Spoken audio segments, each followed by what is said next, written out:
हमारा सूरज एक तारा है। ये मिल्की वे गैलेक्सी के अरबों तारों में से एक है। हमारी गैलेक्सी यूनिवर्स के अरबों गैलेक्सीज में से एक है। ये लगभग पक्का है कि दूसरे तारों के भी प्लैनेट्स उनके चारों ओर घूम रहे हैं। हम इन प्लैनेट्स को एक्सोप्लैनेट्स कहते हैं। एक्सोप्लैनेट्स वो प्लैनेट्स हैं जो दूसरे तारों का चक्कर लगाते हैं। एक्सोप्लैनेट्स की खोज ने कॉस्मोस के बारे में हमारी समझ को बदल दिया है। इससे पता चलता है कि यूनिवर्स में प्लैनेटरी सिस्टम्स आम हैं। इस नॉलेज का कॉस्मोस में हमारी जगह के बारे में गहरे इम्प्लीकेशंस हैं। धरती से बाहर लाइफ की खोज हमारे समय के सबसे एक्साइटिंग साइंटिफिक एंडेवर्स में से एक है। एक्सोप्लैनेट्स हमें उन दूसरी दुनियाओं की पॉसिबिलिटी की एक झलक दिखाते हैं जहां जीवन हो सकता है। अगर आपको अंतरिक्ष के रहस्य पसंद हैं, तो लाइक करें, अपनी पसंदीदा एक्सोप्लैनेट का कमेंट करें और भी रोमांचक खोजों के लिए सब्सक्राइब करें। एक्सोप्लैनेट्स को ढूंढना एक चैलेंजिंग काम है। ये ग्रह हमारे सौर मंडल के बाहर स्थित होते हैं और इन्हें देखना बहुत मुश्किल होता है। जिन तारों के चारों ओर ये घूमते हैं, उनकी तुलना में ये बहुत ही धुंधले और छोटे होते हैं। इनकी चमक इतनी कम होती है कि इन्हें सीधे देख पाना लगभग असंभव है। इन दूर की दुनियाओं का पता लगाने के लिए एस्ट्रोनॉमर्स ने नए तरीके खोजे हैं। ये तरीके बहुत ही एडवांस्ड और सोफिस्टिकेटेड हैं, जो हमें इन ग्रहों के बारे में जानकारी देते हैं। एक तरीका है ट्रांजिट मेथड। जब एक एक्सोप्लैनेट अपने तारे के सामने से गुजरता है, तो इससे तारे की ब्राइटनेस में थोड़ी कमी आती है। ये कमी इतनी सब्टल होती है कि इसे डिटेक्ट करने के लिए बहुत सेंसिटिव इंस्ट्रूमेंट्स की जरूरत होती है। ये कमी टेलीस्कोप से देखी जा सकती है। इन ट्रांजिट्स को देखकर एस्ट्रोनॉमर्स एक एक्सोप्लैनेट की मौजूदगी का पता लगा सकते हैं। इसके अलावा वे इस मेथड से एक्सोप्लैनेट के साइज और ऑर्बिट के बारे में भी जानकारी प्राप्त कर सकते हैं। एक और तरीका है रेडियल वेलोसिटी मेथड। यह मेथड तारे की लाइट स्पेक्ट्रम में छोटे छोटे बदलावों को मापता है। एक ऑर्बिटिंग एक्सोप्लैनेट का ग्रेविटेशनल पुल तारे की मूवमेंट में वॉबल पैदा करता है। यह वॉबल तारे की लाइट स्पेक्ट्रम में छोटे छोटे बदलाव लाता है, जिन्हें एस्ट्रोनॉमर्स माप सकते हैं। ये वॉबल तारे के लाइट स्पेक्ट्रम में छोटे छोटे बदलाव लाता है, जिन्हें एस्ट्रोनॉमर्स माप सकते हैं। इन बदलावों को मापकर वे एक्सोप्लैनेट के मास और ऑर्बिट का पता लगा सकते हैं। इन मेजरमेंट से वे एक्सोप्लैनेट के मास और ऑर्बिट का पता लगा सकते हैं। इस तरह के मेथड्स ने हमें सैकड़ों एक्सोप्लैनेट्स खोजने में मदद की है और हमें यह समझने में मदद की है कि हमारे सौर मंडल के बाहर भी कितनी विविधता है। सभी एक्सोप्लैनेट्स एक जैसे नहीं होते। एक प्लैनेट के रहने लायक होने के लिए उसे गोल्डीलॉक्स जोन में होना चाहिए। ये जोन एक तारे के आसपास का वो एरिया है जहां टेम्परेचर पानी के लिक्विड फॉर्म में रहने के लिए बिल्कुल सही होता है। जैसा कि हम जानते हैं, पानी जीवन के लिए जरूरी है। अगर कोई प्लैनेट अपने तारे के बहुत पास है, तो वह बहुत गर्म होगा और सारा पानी उबल जाएगा। अगर यह बहुत दूर है, तो यह बहुत ठंडा होगा और सारा पानी जम जाएगा। गोल्डीलॉक्स जोन तारे के साइज और टेम्परेचर पर निर्भर करता है। छोटे ठंडे तारों के हैबिटेबल जोन्स पास होते हैं, जबकि बड़े गर्म तारों के हैबिटेबल जोन्स दूर होते हैं। सेक्शन 4 प्रॉमिसिंग कैंडिडेट्स, दिलचस्पी वाले एक्सोप्लैनेट्स। पिछले कुछ दशकों में एस्ट्रोनॉमर्स ने हजारों एक्सोप्लैनेट्स खोजे हैं। ये एक्सोप्लैनेट्स हमारे सौर मंडल के बाहर स्थित ग्रह हैं, जो अन्य तारों के चारों ओर परिक्रमा करते हैं। इन ग्रहों की खोज ने खगोल विज्ञान के क्षेत्र में एक नई क्रांति ला दी है और वैज्ञानिकों को यह समझने में मदद की है कि हमारे ब्रह्मांड में कितनी विविधता है। इनमें से कुछ प्रॉमिसिंग कैंडिडेट्स अपने तारों के हैबिटेबल जोन्स में हैं और उनमें जीवन होने की संभावना है। हैबिटेबल जोन वह क्षेत्र है जहां तापमान ऐसा होता है कि पानी तरल रूप में रह सकता है, जो जीवन के लिए आवश्यक है।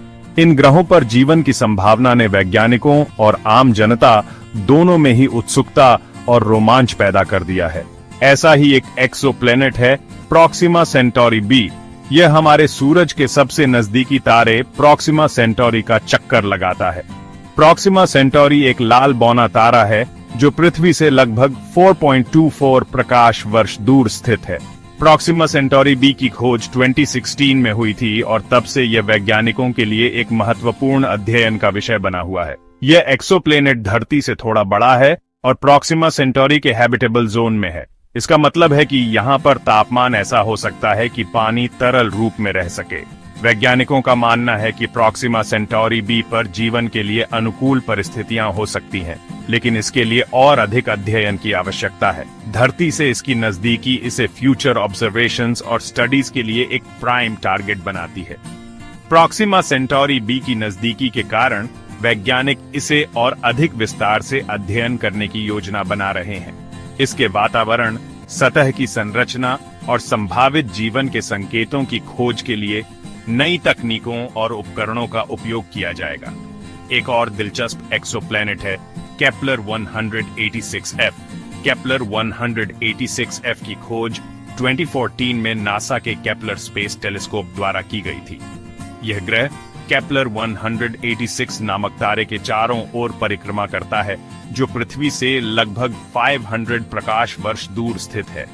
ये हमारे सूरज जैसे एक तारे के हैबिटेबल जोन में खोजा गया पहला अर्थ साइज्ड एक्सोप्लैनेट था। केपलर 186f का आकार और संरचना पृथ्वी के समान है, जिससे यह वैज्ञानिकों के लिए और भी अधिक आकर्षक बन जाता है। केपलर 186f धरती से लगभग 500 लाइट ईयर्स दूर है। इसकी दूरी के कारण इसे सीधे तौर पर अध्ययन करना मुश्किल है, लेकिन वैज्ञानिक इसके बारे में अधिक जानने के लिए विभिन्न तकनीकों का उपयोग कर रहे हैं। हालांकि अभी हमें इसके एटमॉस्फेयर या कंपोजिशन के बारे में ज्यादा जानकारी नहीं है, लेकिन वैज्ञानिक इसके वातावरण की संरचना और संभावित जीवन के संकेतों की खोज में लगे हुए हैं। लेकिन इसकी खोज ने धरती के बाहर जीवन की खोज में एक्साइटमेंट पैदा कर दी है। केपलर 186f और प्रॉक्सिमा सेंटोरी बी जैसे एक्सोप्लैनेट्स की खोज ने वैज्ञानिकों को यह सोचने पर मजबूर कर दिया है कि शायद हम ब्रह्मांड में अकेले नहीं हैं। इन ग्रहों पर जीवन की संभावना ने खगोल विज्ञान के क्षेत्र में एक नई ऊर्जा और उत्साह भर दिया है, और भविष्य में और भी रोमांचक खोजों की उम्मीद है। सेक्शन 5 कॉस्मोस पर हमारी नजर, टेलीस्कोप्स और इंस्ट्रूमेंट्स। एक्सोप्लैनेट्स को डिटेल में स्टडी करने के लिए एस्ट्रोनॉमर्स धरती और स्पेस दोनों में पावरफुल टेलीस्कोप्स का इस्तेमाल करते हैं। ये टेलीस्कोप्स हमें उन डिस्टेंट वर्ल्ड्स की डिटेल्ड इमेजेस और डेटा प्रोवाइड करते हैं जो हमारी नेकेड आईज से देखना इम्पॉसिबल है। धरती पर स्थित टेलीस्कोप्स और स्पेस में ऑर्बिट करते टेलीस्कोप्स दोनों ही मिलकर एक कॉम्प्रिहेंसिव व्यू प्रदान करते हैं। ये टेलीस्कोप्स एडवांस्ड इंस्ट्रूमेंट्स से लैस हैं जो हमें इन दूर की दुनियाओं को पहले जैसी प्रिसिजन से देखने की अनुमति देते हैं। इन इंस्ट्रूमेंट्स में हाई रेजोल्यूशन कैमरास, स्पेक्ट्रोमीटर्स और सेंसर्स शामिल हैं, जो लाइट के विभिन्न वेवलेंथ्स को कैप्चर करते हैं। ये हमें प्लैनेट्स की कॉम्पोजिशन, टेम्परेचर और एटमॉस्फेयर के बारे में वैल्यूएबल इंफॉर्मेशन देते हैं। 2021 में लॉन्च किया गया जेम्स वेब स्पेस टेलीस्कोप अब तक के सबसे पावरफुल टेलीस्कोप्स में से एक है। यह टेलीस्कोप हबल स्पेस टेलीस्कोप का सक्सेसर है और इसे यूनिवर्स के सबसे पुराने गैलेक्सीज और स्टार्स को ऑब्जर्व करने के लिए डिजाइन किया गया है। इसकी एडवांस्ड टेक्नोलॉजी हमें यूनिवर्स के ओरिजिन और एवोल्यूशन के बारे में नई इंसाइट्स प्रदान करती है। इसकी इंफ्रारेड कैपेबिलिटीज इसे गैस और डस्ट के बादलों को भेद कर देखने की अनुमति देती है, जिससे हम एक्सोप्लैनेट्स के एटमॉस्फेयर्स को स्टडी कर सकते हैं और जीवन के साइंस खोज सकते हैं। यह टेलीस्कोप लाइट के इंफ्रारेड स्पेक्ट्रम को कैप्चर करता है, जो हमें उन रीजन्स को देखने में मदद करता है जो विजिबल लाइट में नहीं देखे जा सकते। इसके अलावा यह हमें प्लैनेट्स के टेम्परेचर और एटमॉस्फेरिक कंपोजिशन के बारे में भी जानकारी देता है। 2009 में लॉन्च किया गया केपलर स्पेस टेलीस्कोप ने एक्सोप्लैनेट हंटिंग में रेवोल्यूशन ला दी। इस टेलीस्कोप ने हमारे गैलेक्सी में हजारों नए प्लैनेट्स की खोज की है, जिनमें से कई पोटेंशियली हैबिटेबल हैं। केपलर ने हमें यह समझने में मदद की है कि प्लैनेट्स हमारे गैलेक्सी में कितने कॉमन हैं और उनमें से कितने अर्थ लाइक हैं। इसने ट्रांजिट मेथड का यूज करके हजारों एक्सोप्लैनेट कैंडिडेट्स खोजे, जिनमें हैबिटेबल जोन्स में कई अर्थ साइज प्लैनेट्स भी शामिल हैं। ट्रांजिट मेथड में टेलीस्कोप प्लैनेट्स को डिटेक्ट करता है जब वे अपने पेरेंट स्टार के सामने से गुजरते हैं, जिससे स्टार की लाइट में स्लाइट डिप आता है। इस मेथड ने हमें प्लैनेट्स के साइज, ऑर्बिट और कंपोजिशन के बारे में वैल्यूएबल डेटा प्रदान किया है।